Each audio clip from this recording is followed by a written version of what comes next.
Jud. Thanks very much. I'm going to take a slightly different tack, I think. I'm a bit tired of talking about TTIP, and I'm sure we're going to talk about TTIP all afternoon.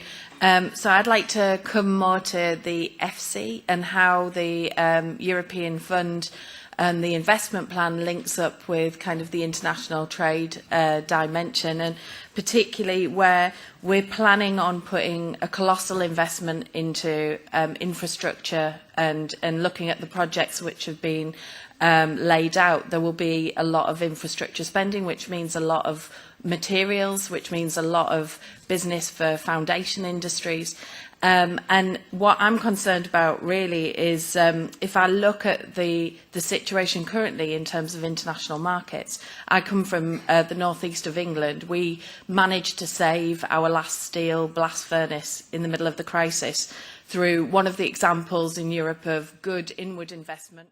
But now that investment is now in danger because of the price of steel on international markets, and the fact that the slowdown globally means that the Chinese economy is sending its excess into the world market. How do we ensure that the European fund, the investment fund, and all of that infrastructure building is actually benefiting also our industries and our workforces?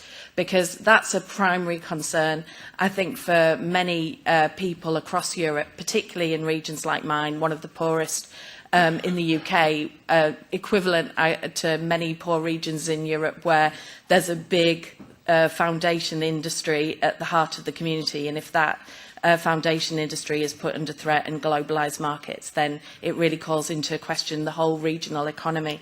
So I'd just like to, since you're sitting around a table with Commissioner Malmström tying up this international trade and internal investment, how do we ensure that that globalisation, the benefits of it, are felt by European workers at the same time that we're ensuring that, that the dangers are also properly protected? Thanks.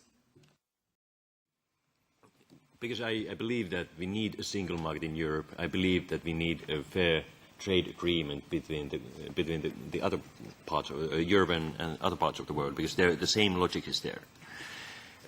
Madam Curtin-Darling gave us a good example how things can get wrong if there are not common rules. So there's been good investment to steel industry, and once we don't have a common rules in trade, some other countries are dumping or subsidizing heavily the same industry. It creates problems in this case in your part of the UK. So the profitable, viable, reasonable investment can become worthless. And for this purpose, in order to tackle this in organized manner, we need trade agreements which are fair and which would make it impossible for our competitors to use unfair ways to compete, and by doing so destroying our jobs here in Europe. In this particular case you mentioned, the Commission is looking at it very carefully and see if there is anything what we can do in trade area.